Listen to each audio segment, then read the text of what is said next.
जय श्री कृष्ण। राधे राधे। आज इस कलिकाल में हम सभी जो एक समस्या को लेकर परेशान हैं, वो है हमारे मन की एकाग्र स्थिति। क्यों मन एक जगह नहीं टिकता?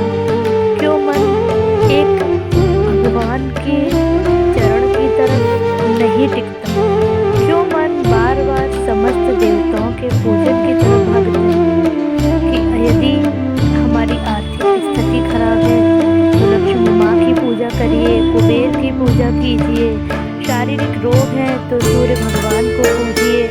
और मतलब नाना प्रकार की जो समस्याएं हैं तो हमने स्वयं ही अपने मन से या फिर कहीं से भी इन चीज़ों को मन में बसा लिया कि इस देवता की पूजा करने पर हमें इस फल की प्राप्ति होगी। और अगर उस देवता के पूजन से हमें वो फल प्राप्त हो तो हम किसी दूसरे प्रभु की तरफ मुड़ जाते हैं। चलो अब इनकी सेवा करके देखते हैं, भाई उसको फल मिलेगा ही।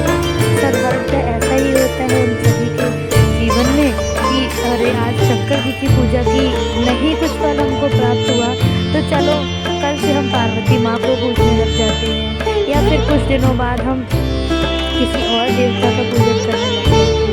आप ही हमें बताइए कि यदि हम किसी एक कक्षा में प्रवेश लेते हैं, कोई भी विद्यार्थी यदि किसी कोर्स समझिए, अगर मतलब कोई बीए ही कर रहा है, एक साधारण सी बात मैं आपको समझा दूँ।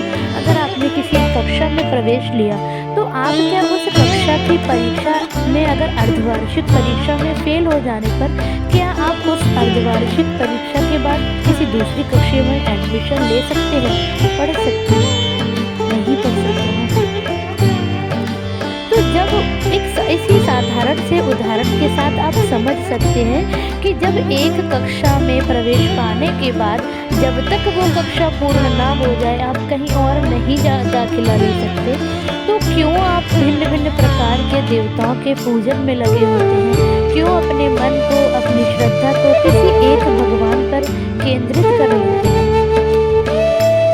जिस दिन मन किसी एक बिंदु पर, जिस प्रकार सूर्य की किरण सब में फैल जाती है किंतु वो सूर्य सिर्फ प्रकाश का स्रोत एक सूर्य ही होता है और उसकी रोशनी पूरे संसार में व्याप्त है, उसी प्रकार हमारे श्री गोविंद एक ही है और समस्त देवी देवता उनकी भिन्नांश शक्तियाँ हैं। और जो हम देवताओं को पूजते हैं वो देवता श्री गोविंद के शरणागत हैं, उन्हीं के अंश हैं। तो उस एक सूर्य की भांति ही हम उस एक कृष्ण की भी पूजा करें, उनको भी पूजें, वही हमारे जीवन का सर्वोत्तम लक्ष्य